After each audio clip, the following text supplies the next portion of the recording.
O programa a seguir tem classificação indicativa livre.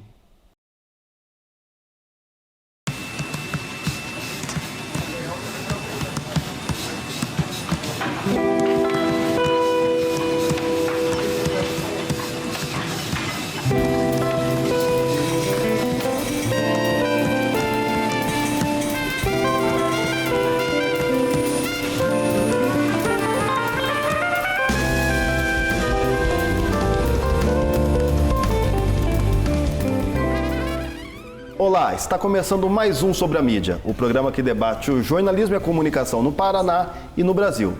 O Sobre a Mídia é uma produção da UFPR-TV, em parceria com o Sindicato dos Jornalistas Profissionais do Paraná e com o Departamento de Comunicação Social da UFPR. Você pode assistir o Sobre a Mídia pela rede IFES ou pelo site www.tv.fpr.br, pelo canal 15 da NET em Curitiba, pelo 17 da NET em Ponta Grossa, pelo canal 187 da Vivo TV também em Curitiba. Ou pode nos ouvir pelas ondas da Universitária FM em 94.5.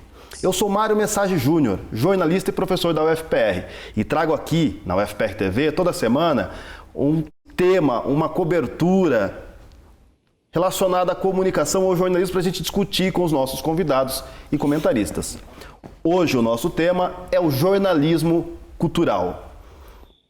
Qual a relevância da cobertura dos eventos culturais, das produções culturais, das ações culturais para a própria cultura? Qual a qualidade do jornalismo cultural que é praticado no Brasil?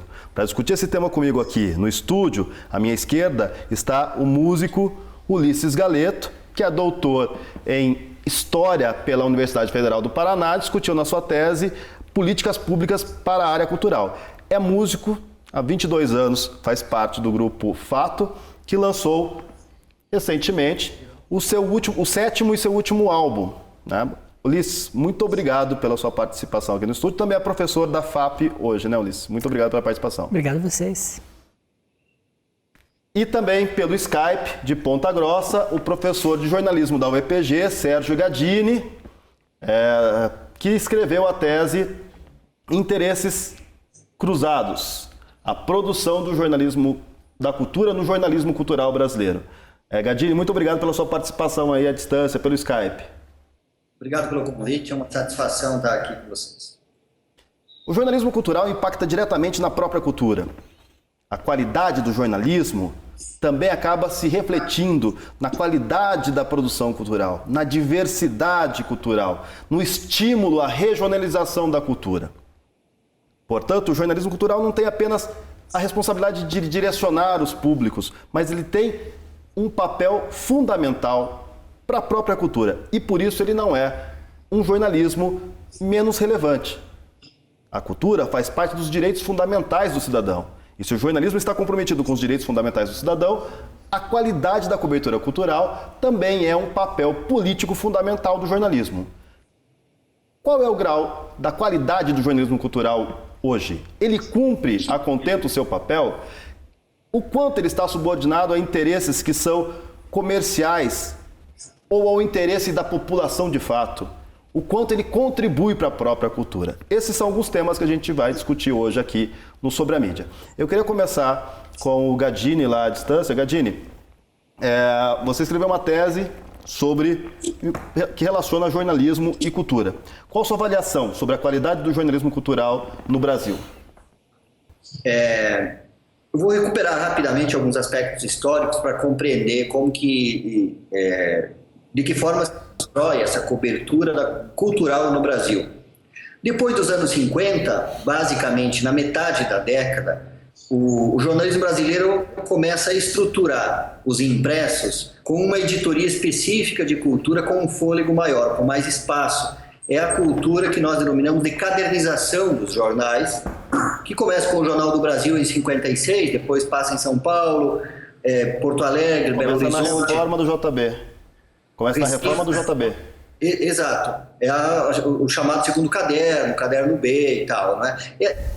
Essa editoria começa a circular com esse encarte diário não é? Isso inicialmente dá um fôlego para a área cultural, porque é mais abordagem, mais cobertura. Então é o momento em que o jornalismo ele exerce não só um papel de debate de temas culturais, mas também de maior cobertura. Ele ganha um fôlego do ponto de vista da abordagem. Por isso que essa é considerada a chamada era rica, fase de ouro do jornalismo cultural brasileiro, que vai até os anos 60. E por que vai até os anos 60? Porque depois do golpe militar em 64, essa área cultural registra dois impactos. Primeiro, ela recrudesce porque há um controle maior editorial da mídia impressa e, posteriormente, ela ganha algumas adesões porque, como a editoria de política acaba muito monitorada, muito controlada pela censura, vários desses colegas profissionais gabaritados, com uma formação intelectual muito boa, são remanejados internamente nos jornais e eles vão para a cultura. Então, tem um período ali que vai do final dos anos 60, início dos anos 70, que a cultura abriga, digamos assim, a editoria de cultura abriga intelectuais que não tem mais espaço em política ou nas editorias mais controladas pela censura militar. Então, tem esse fortalecimento. Aonde que a coisa vai modificando? Nos anos 80, na mesma medida em que reconfigura o cenário cultural brasileiro, e isso não é exclusividade do Brasil, entra cada vez mais em cena a cultura como um quase sinônimo de entretenimento ou de diversão. Então, essa, digamos, ampliação, reconfiguração do cenário cultural para o jornalismo, de certo modo, traz para estas páginas de cultura uma abordagem que outrora não tinha grande espaço, que é a referência de grandes shows, né? Hoje o que a gente vê, passa algumas décadas, a gente vê um fenômeno cada vez menor do ponto de vista de temas culturais como campos de debate. Então, por isso que é muito raro hoje você encontrar o debate de política cultural, de política pública em cultura nos cadernos ou nas editorias. Eles estão muito vinculados à questão do negócio cultura. Sem dúvida, cada vez mais cultura é entendida como um negócio, seja do ponto de vista da música, que cada vez mais é associada a grandes grupos com shows, é o chamado empresariamento desse setor. A lógica do cinema ainda mantém uma força. Se você procura a página de cultura dos diários brasileiros, você ainda vai encontrar na sexta-feira, por exemplo, o cartaz de cinema. Porque da quinta para sexta você tem a troca do cartaz de cinema no Brasil. Então, no chamado primeiro escalão do cartaz de cinema brasileiro, na sexta, inevitavelmente, tem essa abordagem ou como agenda ou como atualização. E isso também, claro que tem um lado bom, que é o momento em que o jornalismo cultural também faz um papel de agenda, de serviço, mas é importante lembrar que ele também é agendado pelas distribuidoras de cinema no Brasil. E basta lembrar que o peso comercial de um filme das grandes corporações hollywoodianas no Brasil, na maioria das vezes é superior ao que a gente gasta para produzir um filme. Porque essa força de divulgação, essa força de mídia, como aposta ainda é muito forte. Então, você tem essa referência. O que isso, no setor literário, como que acontece isso? Tem uma força, é claro, esse mercado editorial, mas cada vez mais o mercado editorial também fica refém do que vende. E o que vende pode ir para a prateleira da livraria é o que tem mais espaço nestas páginas e nesses espaços cada vez menores dos impressos brasileiros, pelo fato de que, com uma maior oferta de livros e serviços no Brasil, na lógica dos editores, eles também vão procurar vender o que, na cabeça deles, as pessoas procuram, e o que as pessoas procuram na avaliação dos grupos editoriais mais fortes, em tese é o que eles vislumbram com maior probabilidade de venda. A história dos chamados autores que vendem, e que não é a maioria. Nós temos um número insignificante, inexpressivo, de autores que vivem por conta própria de direitos autorais no Brasil. E esse pequeno número é o considerado vendável do ponto de vista do mercado livreiro. Então, esse segmento também tem um interesse nas páginas de editorias de cultura, na lógica da comercialização da cultura, da comercialização do serviço. De um modo geral, cada vez mais, quando a gente diz que a cultura brasileira ela é cada vez mais midiática, significa trazer para as páginas destas editorias de cultura os serviços de internet que vendem. Significa também trazer a perspectiva de turismo para as páginas de cultura. Da cultura. Significa também trazer os produtos de rede, os chamados suplementos digitais, para esse campo. Então, observe que há cada vez mais uma ampliação, uma reconfiguração deste setor cultural e não há nenhum problema de dizer que o jornalismo também deve pautar, ele também deve trazer à tona os serviços, os novos produtos, as novas configurações e os novos hábitos de cultura. A questão central é que cada vez mais ele se reduz à lógica do entretenimento. E quando ele se reduz à lógica do entretenimento, o jornalismo se torna menos campo de debate. E, portanto, menos relevante para o próprio funcionamento da cultura. Exato. Ele abre mão de uma das suas funções para se tornar mais suscetível ao que vende no mercado cultural. Mais instrumentalizado pelo...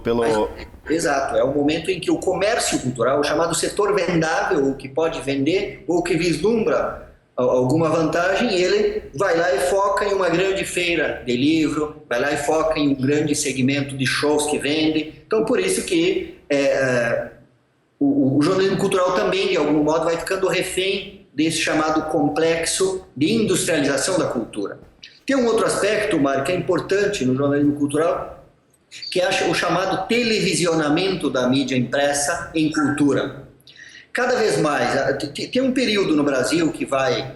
se a gente tem como simbólica a data de setembro de 1950 com a televisão brasileira, mas na prática ela ganha expansão e acesso no Brasil, inclusive do ponto de vista do acesso ao aparelho, dos anos 60 em diante. Na prática, a década de 70 é considerada a era forte da televisão brasileira. Isso também impacta nos cadernos e nas editorias de cultura, porque cada vez mais no final de semana, no sábado e no domingo, estes cadernos chamam os temas fortes da televisão. E quais são os temas fortes da televisão do ponto de vista da cultura? É telenovela, são os grupos que colam na trilha sonora da telenovela e dialogam com uma certa hegemonia a partir das agências de notícia. Então, observe, a mesma lógica do controle editorial no Brasil de norte a sul, a gente tem como impacto em cultura. Então, de repente, você tem... É engraçado, eu fiz uma análise do que mais se encontrava num determinado período nas páginas dos jornais brasileiros em cultura, e em dado momento você encontrava a agenda cultural de São Paulo, a 3.000 quilômetros longe, como se fosse pegar o trem da esquina e chegar em São Paulo. Eu vou ali naquela exposição que fica ali no Centro Velho de São Paulo, eu vou lá, tem uma exposição lá no MASP, eu vou passar ali na Avenida Paulista, né? Ou eu vou lá no Centro Cultural do Banco do Brasil, lá no centro do Rio de Janeiro, e por aí vai. Quer dizer, é um pouco a ideia de que no agendamento cultural nós também reproduzimos uma lógica de cultura centro-periferia.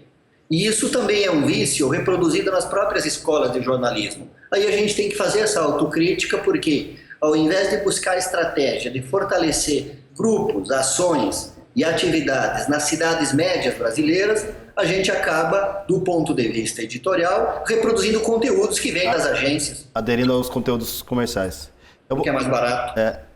Ulisses, da perspectiva do artista, qual a avaliação que vocês fazem do jornalismo, da cobertura de jornalismo cultural? E como que isso impacta no próprio campo? Eu acho que isso mudou muito de uns tempos para cá, de 10 anos para cá, e vem mudando de uma maneira muito mais acelerada por conta da internet. Acho que a gente tem plataformas hoje, enfim, eu estou aqui no meio que não me sinto muito à vontade para falar sobre jornalismo, né, porque não sou um, mas me relaciono com esse... É impactado pelo jornalismo. E me relaciono com isso desde que eu me conheço por gente. A internet vem subvertendo um pouco esse poder eu não estou dizendo que ele migrou totalmente para a internet, não, que isso não vai acontecer também. O papel dos jornais, o papel da televisão vai ser diminuído, mas vai continuar existindo. Mas a internet, sem sombra de dúvida, diversificou muito mais a produção de conteúdo nesse quesito. E eu acho que tem uma coisa que a gente precisa levar em consideração também. A inabilidade ou a falta de conhecimento específico dos jornalistas como um todo. Assim, parece que o jornalismo sai da faculdade de jornalismo apto para falar sobre tudo. E você vê claramente, eu sou um estudioso de alguns temas, enfim, audiovisual e música, por exemplo, são a minha praia, dediquei a minha vida a isso. Você vê a grande maioria dos jornalistas, por mais boa intenção que tenham, que escrevem sobre, são muito mal informados. As bases de informação são sempre as mesmas. Então, assim, eu costumo dizer assim que eu não aguento mais Tom Jobim.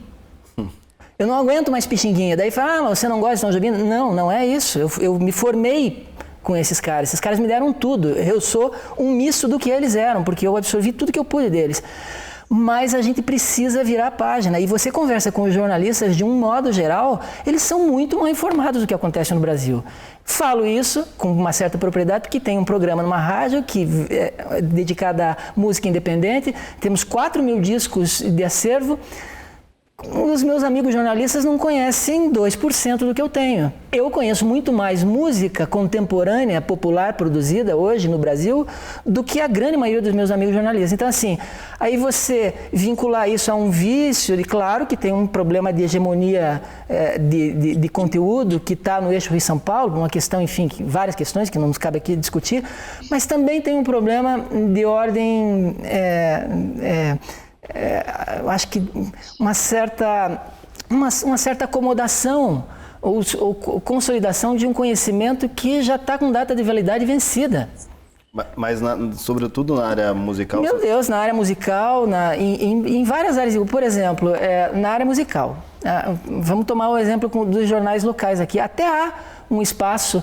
não de crítica da produção musical paranaense, mas há um espaço relativo, eu acho que num certo sentido satisfatório, eu gostaria que fosse mais, mas enfim, dadas as circunstâncias, né, da força do capital, enfim, do compromisso que tem os meios de comunicação com a venda de espaço, eu acho que nós temos um bom espaço, assim, todo dia tem alguma coisa, ou tem alguma referência, ou tem um destaque toda semana, alguns destaques para música, para enfim, para tudo que se produz. Mas, honestamente, você vê uma fragilidade da produção desse conteúdo jornalístico que é muito grande. Então, assim, eu olho a produção, assim, o que é, assim, conceitos como produção contemporânea ou música de pesquisa ou música regional, isso não é de domínio dos jornalistas de uma maneira geral. Então, como é que um jornalista que não tem domínio desses conteúdos vai escrever sobre produção musical, por exemplo, para falar do que eu sei? Então, assim, tem um problema, um hiato também, um problema que nós temos de formação da massa de produção, da massa, enfim, dos jornalistas. Que é um problema que claro, que não vai resolver esse problema, não vai resolver todos os problemas, ainda temos a hegemonia financeira, ainda temos os problemas, enfim, da concentração dos meios de comunicação, mas uma parte dos problemas a gente poderia resolver com isso, com um estímulo à curiosidade dos novos jornalistas que estão saindo, por exemplo, agora da academia. Conheçam coisas diferentes, vão ouvir coisas diferentes, procurem fontes diferentes e não as mesmas que estamos cansados de ouvir todo dia, por todos os canais, inclusive internet. Ok. A gente encerra aqui o primeiro bloco do Sobre a Mídia. Hoje estamos falando sobre o jornalismo cultural. Voltamos daqui a pouco para o segundo bloco.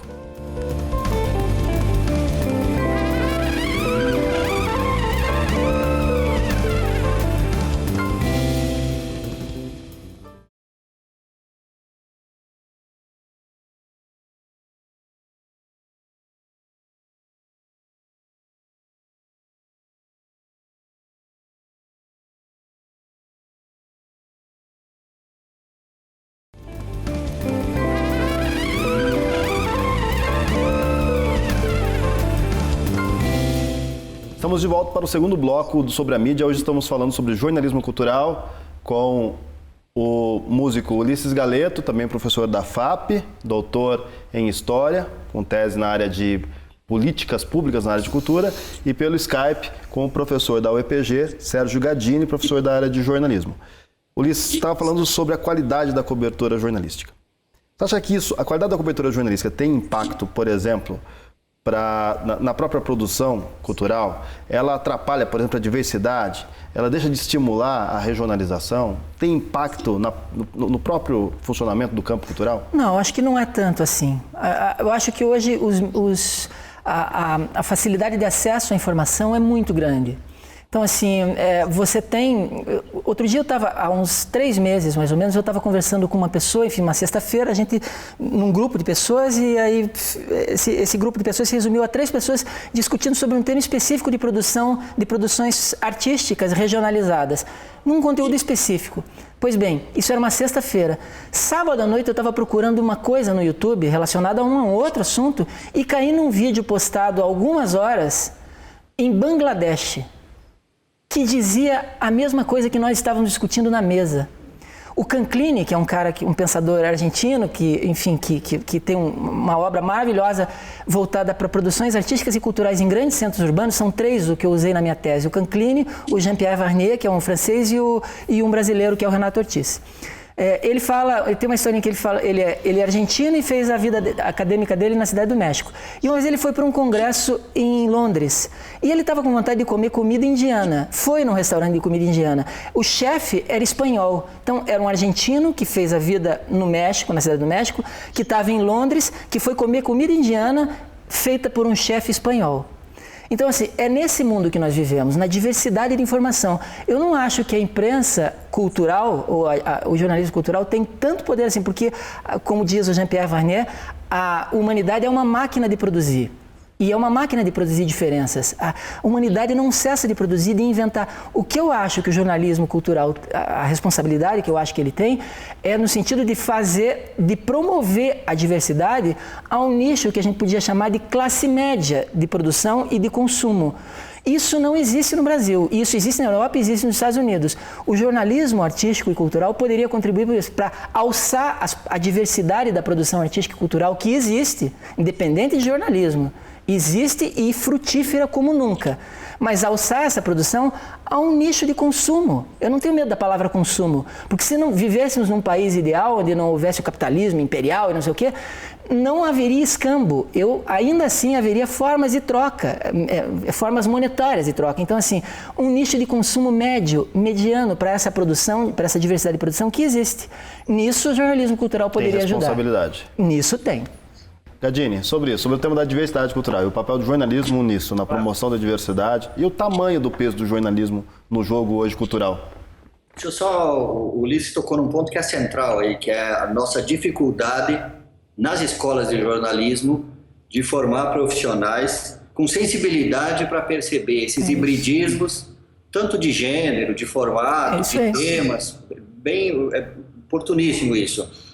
Agora, eu vou recuperar um outro aspecto. A mídia aberta brasileira, rádio e TV, historicamente ela não tem espaço, ou tem muito pouco espaço para discutir, para apresentar a produção cultural.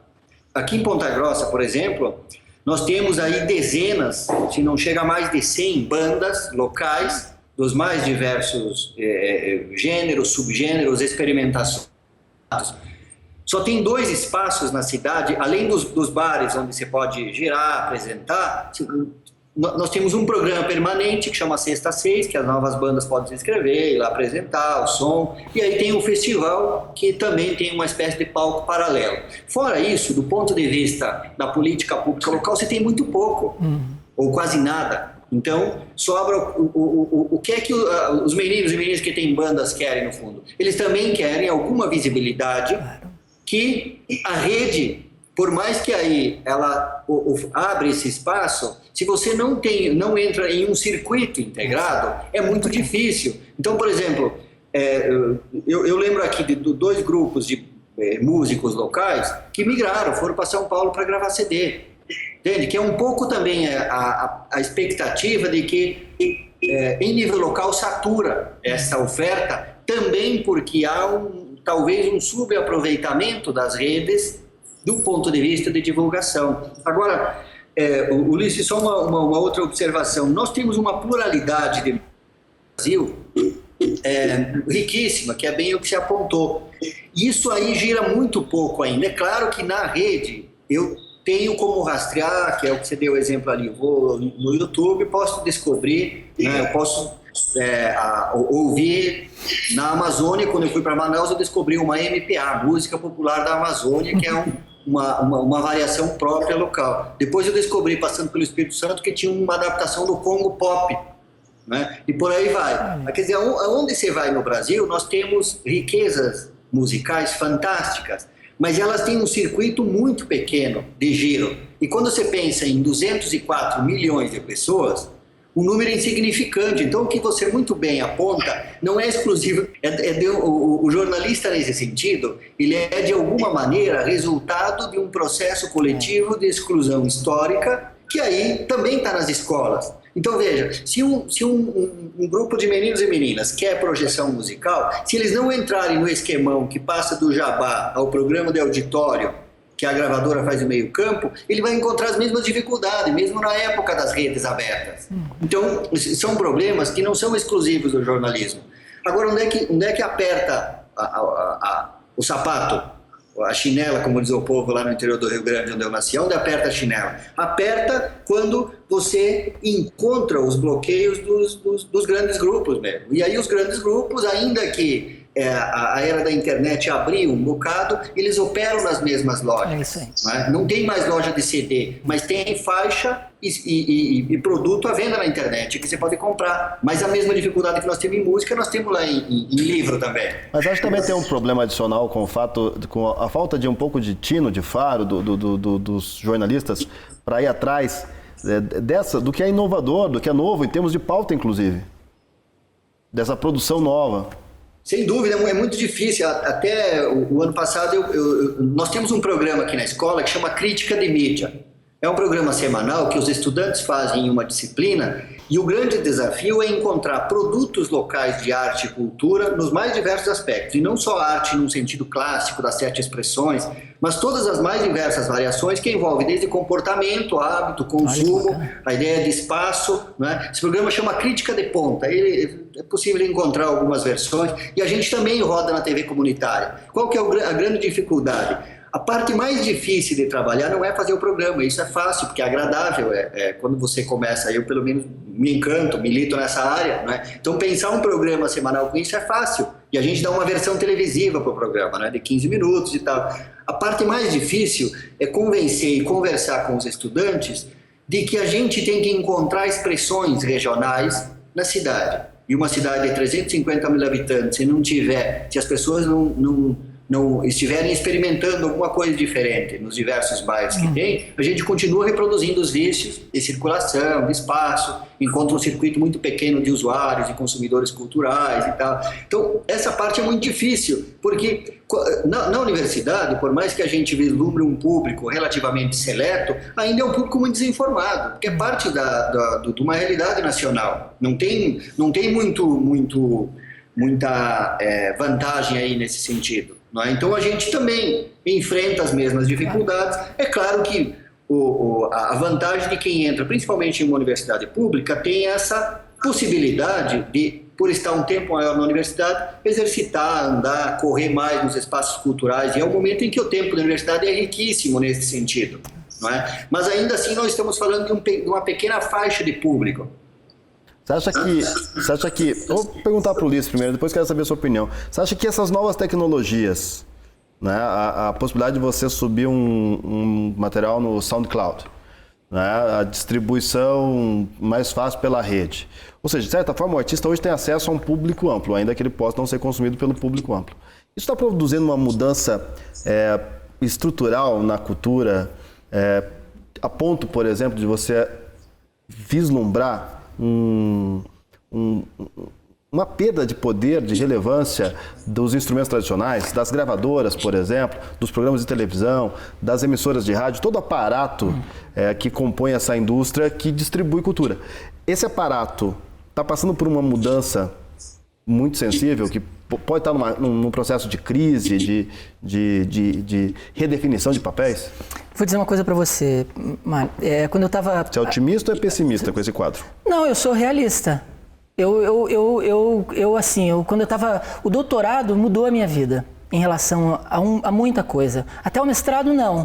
Mas o doutorado realmente mudou a minha vida por uma série de questões. Eu estava pesquisando caí num site de dados que eles fizeram um levantamento de dados de centenas sobre a comercialização de conteúdos artísticos na internet. E eles fizeram uma varredura desde os anos 90 até 2008, eu vi isso em 2010, 2011, enfim, era 2 anos anteriores, 2008, 2009. 18 anos. Exatamente.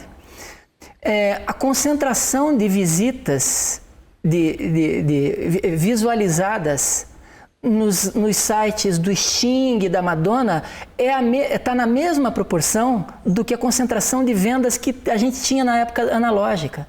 Então, assim, a realidade reproduzida nos meios virtuais é praticamente a mesma. A diferença é que o Ulisses, que é um sujeito, um João Ninguém de Curitiba, que é conhecido mal e porcamente num círculo muito restrito, mas, enfim, né, é praticamente anônimo em questões estaduais ou nacionais, ou muito mais mundiais, ele pode postar um vídeo no YouTube. Agora, a probabilidade desse vídeo no YouTube viralizar é quase como, ou talvez mais difícil, do que você ganhar na Mega Sena. Então, assim, a proporção de consultas e de visualizações continua basicamente a mesma. A concentração de comercialização de produtos é muito próxima ao que a gente tinha na era analógica. Então, assim, isso mudou, mas devagar com andor. E eu falei que o doutorado tinha mudado, só mais duas coisinhas rápidas. O doutorado mudou a minha vida nesse sentido porque eu parei de conjecturar também. Eu quero saber de dados, não é o que eu acho ou o que não sei. Não, eu quero fazer uma varredura e vou lá empiricamente. Quem falou isso foi o Canclini e o Jean-Pierre Vanier, falam muito nisso, porque aquela crítica à escola de Frankfurt, né, porque eles achavam que não sei o quê, mas achavam. Eles não foram lá mensurar na sociedade para ver se era aquilo. Nós precisamos fazer isso, porque se a gente não fizer isso, a gente não muda. A gente não reconhece o problema, daí fica no campo ideológico, que pode ser bom, que é claro, a gente está cheio de ideologia, mas pode ser um perigo, porque daí vem a minha carga do que eu acho, a minha herança cultural, que pode distorcer completamente o que é a realidade. O Marx já falou isso no século XIX, né? A outra coisa que tem a ver com o que a gente está discutindo, que é em relação... existe um filme de quase domínio público que se chama Rio 40 Graus. Pois bem, o Eloy Pires Pinheiro, que é um cineasta aqui de Curitiba, lançou em 2010 um filme chamado Curitiba Zero Grau. Um belíssimo filme, claro, não estou querendo comparar as estaturas dos filmes, mas estou querendo comparar o nome. Quando esse filme foi um grande sucesso de bilheteria para os padrões, ele atingiu quase 70 mil espectadores, isso é muita coisa.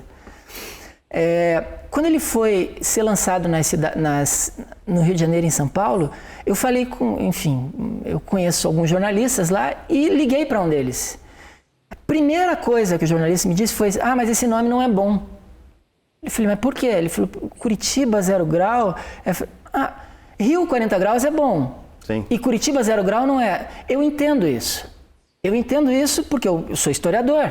Isso é um processo que nasceu com Getúlio. O Villa-Lobos, quando estudou música popular, saiu para o interior nordestino fazer, mas não veio para o sul. Então, assim, o que a gente conhece em termos...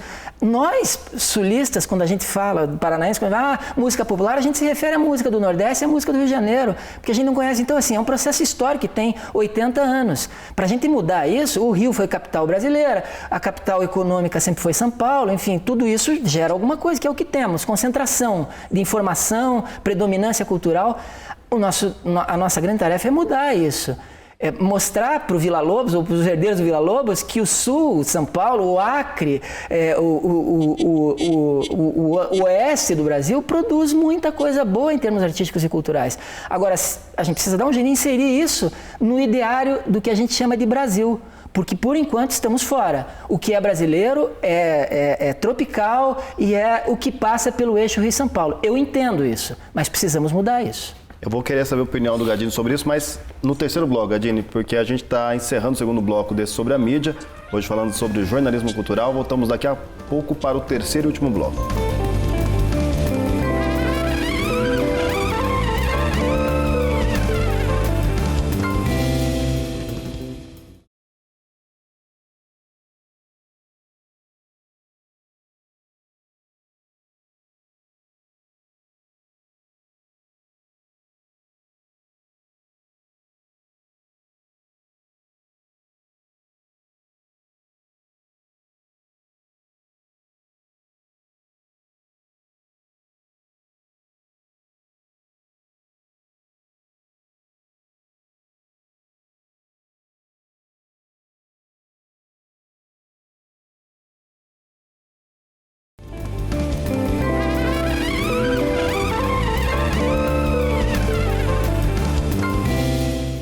Estamos de volta para o terceiro e último bloco do Sobre a Mídia. Hoje estamos falando sobre jornalismo cultural com o músico Ulisses Galeto e com o professor de jornalismo da UEPG, Sérgio Gadini. Gadini, eu vou repetir a pergunta para você que eu fiz para o Ulisses no bloco anterior.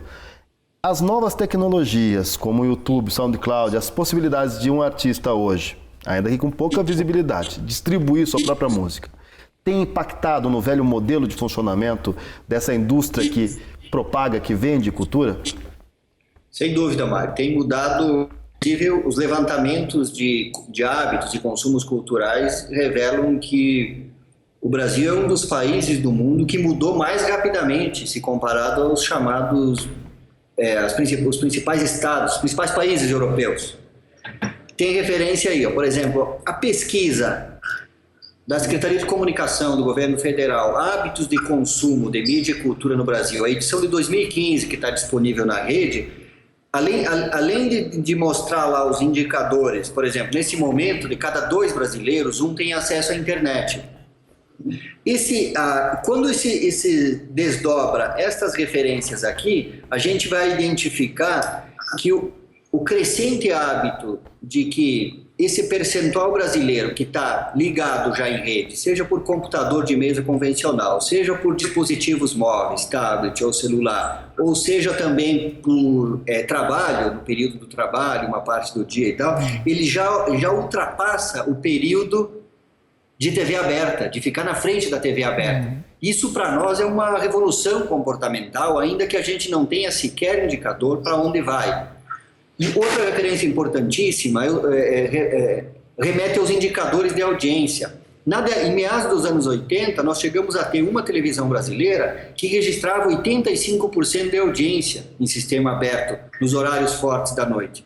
Um cenário desses é uma legítima ditadura comercial, cultural e de controle de ideias. Não é? Hoje, naquele ambiente ninguém conseguiria sequer ter o mínimo de visibilidade se não tivesse a bênção dos grandes grupos econômicos da área de comunicação. A segmentação do mercado hoje ela é um fator positivo nesse sentido, porque esses mesmos grupos, quando registram 25%, eles comemoram. Geralmente comemoram com dinheiro público e tal, né? Porque a gente sabe como se mantém a mídia comercial brasileira, não é? Mas tudo bem. De toda forma, eles têm na média, na melhor das hipóteses, 1/4 do que eles tinham há 3 décadas. Não é? Ainda que se diga, mas 3 décadas é muito tempo. Isso impacta nas escolhas, isso impacta em deslocamento também, né? Isso impacta mais gente na frente da televisão, significa menos frequência em espaço público, significa menos exercício da cidadania como espaço de sociabilidade. Bom, estas referências de rede, elas também nos dizem que o setor empresarial, de um modo, os chamados grandes conglomerados, eles estão fazendo bem esse raciocínio que o Ulisses falou. Eles se redescobriram de que se eles não recolonizarem, entre aspas, as redes emergentes, eles vão perder o bonde. Então, o que eles estão fazendo? Como eles já não conseguem, na mídia convencional analógica, a queda de tiragem e circulação dos impressos, por exemplo, é brutal. Aí esses caras fazem o quê? Eles começam a migrar. E não é só a migração, eles começam a criar um sistema de autopromoção, de circulação. Então você tem que curtir a página deles, você tem que dialogar com a página deles para integrar e receber pelo menos algumas informações. Então eles começam a redescobrir dispositivo para manter essa hegemonia que eles tinham no mercado analógico convencional. O que isso impacta no plano cultural? Tanto que, quando a gente vislumbra, quem procura gestor de mídia hoje são os grandes grupos e procuram os jovens recém-graduados, porque essa gurizada que já formou culturalmente com acesso à internet, eles têm uma maior habilidade para redescobrir estratégias de circulação da informação em rede, né? Então esse mercado está muito rápido, aí é bem na via que o Ulisses falou, eles estão correndo, o que o Google está fazendo nesse momento, eu creio que não há nenhum problema, não é?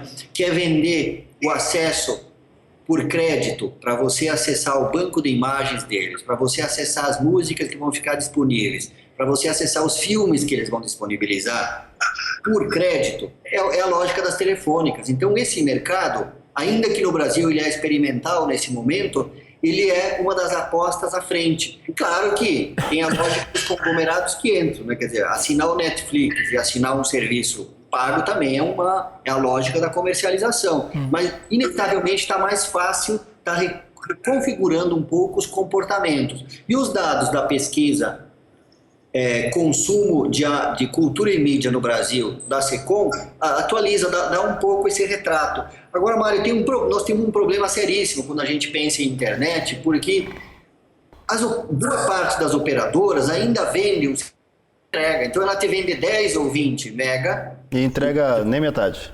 E não entrega. Daí você tem a ilusão de que você vai poder entrar lá e ver um filme por um tempo e você vê que a imagem vai granulando, né, para pensar no sistema analógico convencional, não é? Que é um pouco essa história de que nós não temos um sistema em nível nacional capaz de fiscalizar e dizer que quem quer entrar nesse mercado não pode enganar o consumidor da forma como a gente registra hoje.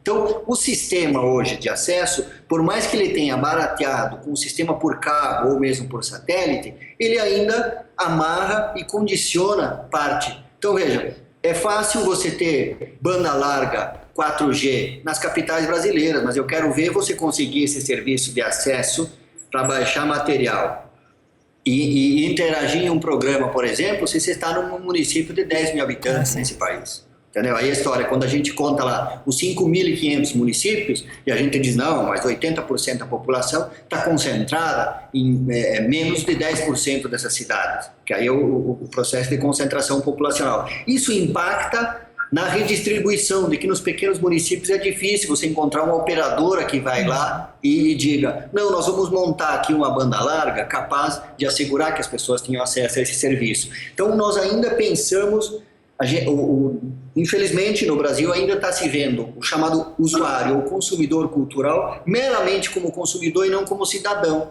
E aí é o momento que falta em nível nacional um governo forte para dizer que comunicação, rede e telefonia é serviço que os caras têm que ter mais respeito, têm que ter mais controle. Então, o que havia de descontrole no sistema analógico de rádio e TV do ponto de vista das concessões, hoje está passando com uma relativa estratégia de sofisticação para as redes. E para as telefônicas.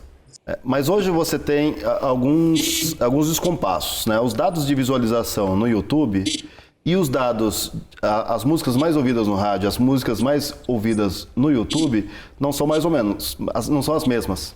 Então você tem um descompasso daí. Não tem fenômenos culturais que, se não fossem as redes, eles estariam apagados da visibilidade pública num outro modelo, num outro contexto, onde havia muito mais controle de poucos atores? Gadini?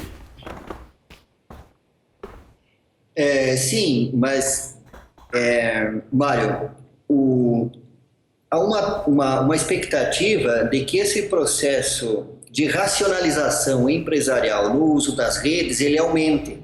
Essa é a expectativa. Que eles entendam melhor o processo e retomem a dianteira do... de que esses grupos voltem a por acaso, assim. Então você vê as páginas que eu não vou nomear agora, de grandes grupos que prestam serviços, eles têm estratégias de circulação e de adesão em rede muito grande, não é? Nas mais diversas áreas de serviço. E isso impacta também em cultura. Por que impacta em cultura? Porque, infelizmente, algumas estratégias, alguns programas, vamos pegar o caso as leis de incentivo que operam por dedução fiscal, elas marcam uma espécie de perversidade no Brasil. Elas são muito ambíguas, porque elas abrem um cenário de que determinados grandes grupos, para além de escolher onde e como investir esse dinheiro que vai ser deduzido, portanto ele é público, ele poderia ser repensado e redistribuído de outra forma, ele atende determinadas estratégias de circulação. Quando esses grupos que têm programas com uso de leis de incentivo para ficar em um aspecto pontual, eles entram nas redes, eles entram com essa cara de bons patrocinadores de cultura.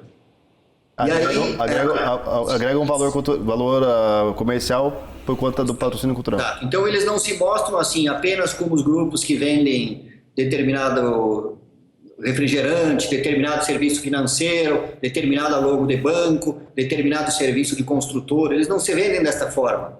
Eles se vendem como programas que mantêm, né? É o recente caso da Vale. Né? O que aconteceu em Minas Gerais não está dissociado de alguns programas culturais que a Vale apoia Brasil afora. mas ela também apoia por programas de dedução fiscal. Quando ela entra em rede do ponto de vista corporativo para divulgar estas ações culturais, que são importantes, sem dúvida, tem pelo menos umas 3 cidades do Brasil onde eles têm programas importantes em nível regional, de inclusão, de exercício da cultura como cidadania, mas ainda assim eles operam em um sistema centralizador do recurso de cultura porque eles canalizam para onde querem, porque é o sistema, é esse modelo de lei de incentivo que possibilita. Como isso vem para a divulgação em jornalismo? E quando que isso impacta? Na minha experiência, esse debate a gente só consegue fazer nas conferências de cultura, seja em nível municipal, estadual ou nacional. Nós não temos espaços de respiro para chamar setores organizados da sociedade civil no campo cultural e dizer que é urgente rever as estratégias de políticas públicas em cultura. E o jornalismo não consegue assumir o papel de discutir, de tomar para si esse debate. Agora, talvez não consiga, Mário, ou talvez não tenha interesse do ponto de vista dos grupos. Ulisses, como que você avalia esse cenário de mutação? Você acha que existe alguns fenômenos indicam melhores perspectivas ou vai haver uma coesão de volta em torno dos velhos grupos que exploram e que vendem cultura? Não, acho que é isso. Acho que os grandes grupos já se apoderaram dos mecanismos. Enfim, a produção de dados, a produção de conteúdo está nas mãos dos grandes grupos. Isso não significa, agora para manter uma coerência aqui do meu discurso, né, com o que eu falei, não significa que não possa haver, possa acontecer o que aconteceu com a banda mais bonita da cidade. Um fenômeno que para não falar de novo dos outros referenciais, do funk ostentação, que não é, enfim, não sei o quê, para falar de uma coisa que aconteceu aqui, que tem 6 milhões de visualizações, que impactou no mundo inteiro, teve matérias no mundo inteiro por causa de um vídeo viral. Claro. Então, assim, mas agora, pautar o meu raciocínio, pautar a realidade por essa exceção é um suicídio, porque isso realmente foi um caso entre não sei quantos milhões, porque essa não é absolutamente a regra. De jeito nenhum. E isso não quer dizer que eu seja pessimista. Eu quero dizer que o Estado, assim como, né, enfim, tem um papel fundamental que não foi feito até agora. O Estado não discutiu a regulação da mídia. O Estado, quando produz os próprios canais públicos, a NBR, por exemplo, você liga, eu sou eu sou um espectador, mas assim, tem que fazer um sacrifício, porque é difícil a programação, é ruim. Aí você vai ver, mas por quê? Claro, porque não tem dinheiro, porque daí o Estado não está cumprindo, não é o problema que o jornalista é ruim, não tem condições, não tem equipe, não tem a mesma coisa que as outras grandes emissoras. Então, assim, a gente tem vários abacaxis para descascar, a coisa não é tão clara assim, mas sem dúvida nenhuma o Estado, com regulação da mídia e com melhoria na política pública eu nem falo, mas tudo bem, o tema é cultura, mas dos meios de comunicação públicos, e quando eu falo públicos, eu repenso um pouco essa coisa de estatal, porque muitas vezes o Estado, a gente não pode confundir uma coisa com outra, nem tudo que é estatal é público. Então, assim, as televisões comunitárias, qualificar e dar condições para que haja produções regionalizadas e dar visibilidade através das redes públicas de televisão, é uma ação fundamental para a gente subverter um pouco essa lógica de dominação do grande capital. Mas isso, sinceramente, não temos visto. Temos visto uma ou outra ação, mas muito isolada. As TVs comunitárias estão praticamente, enfim, não vou dizer abandonadas, mas não houve uma política efetiva de valorização das produções de conteúdo das TVs comunitárias e não houve nenhum movimento... Isso impacta na cultura também. Mas sem dúvida nenhuma, seria uma revolução para o país. Não só na cultura, mas em absolutamente tudo.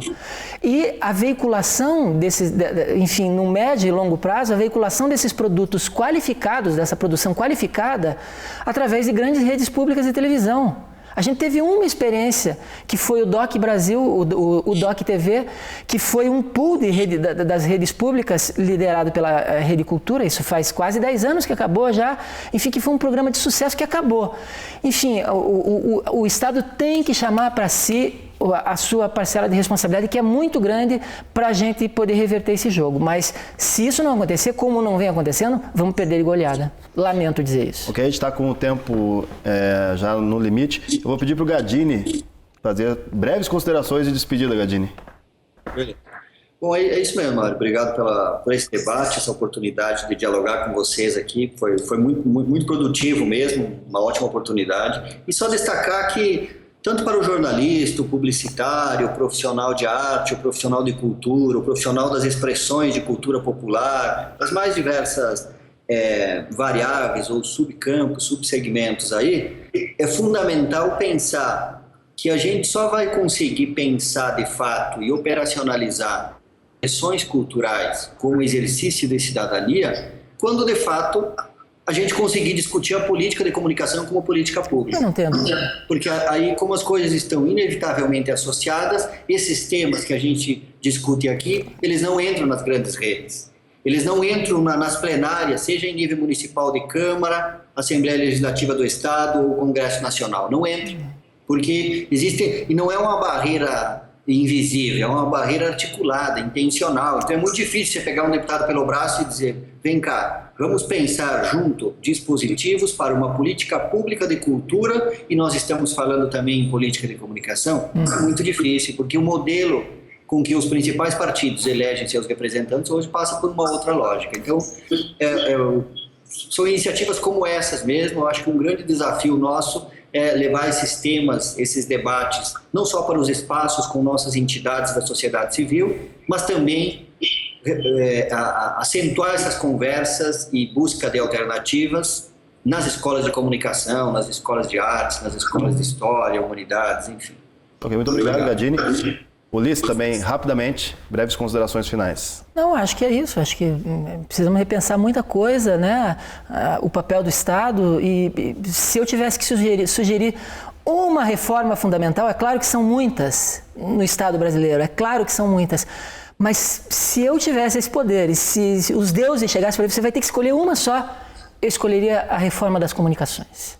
Que, sem dúvida nenhuma, isso teria um impacto em todos os segmentos da produção e do consumo da cultura, da sociedade. da política, de tudo. da economia. Seria uma revolução na cidade. Essa, para mim, é a principal reforma que o país precisa fazer. Ok, muito obrigado pela participação de vocês. A gente encerra aqui esse Sobre a Mídia. Hoje discutimos jornalismo cultural, acabamos indo mais além, falando sobre políticas de comunicação, impacto na cultura, o próprio funcionamento da cultura. Aqui no estúdio comigo, o músico Ulisses Galeto, do Grupo Fato, doutor pela UFPR em História, e pelo Skype de Ponta Grossa, professor da UEPG de jornalismo, Sérgio Gadini. O Sobre a Mídia é uma produção da UFPR TV, em parceria com o Sindicato dos Jornalistas Profissionais do Paraná e com o Departamento de Comunicação Social da UFPR. Vai ao ar pelo canal 15 da NET, 187 da Vivo TV, pelo canal 17 da TV Comunitária em Ponta Grossa e pelas ondas da Rádio Universitária, em 94.5. Você pode ver o programa também pela internet, pelo endereço www.tv.fpr.br. Se quiser falar conosco, entre em contato pelo Facebook, facebook.com/UFPR-TV Oficial. Mande suas sugestões, mande suas críticas, mande suas dicas para o programa. Eu sou Mário Messagem Júnior, jornalista e professor da UFPR. E te espero na semana que vem para mais um Sobre a Mídia. Até lá!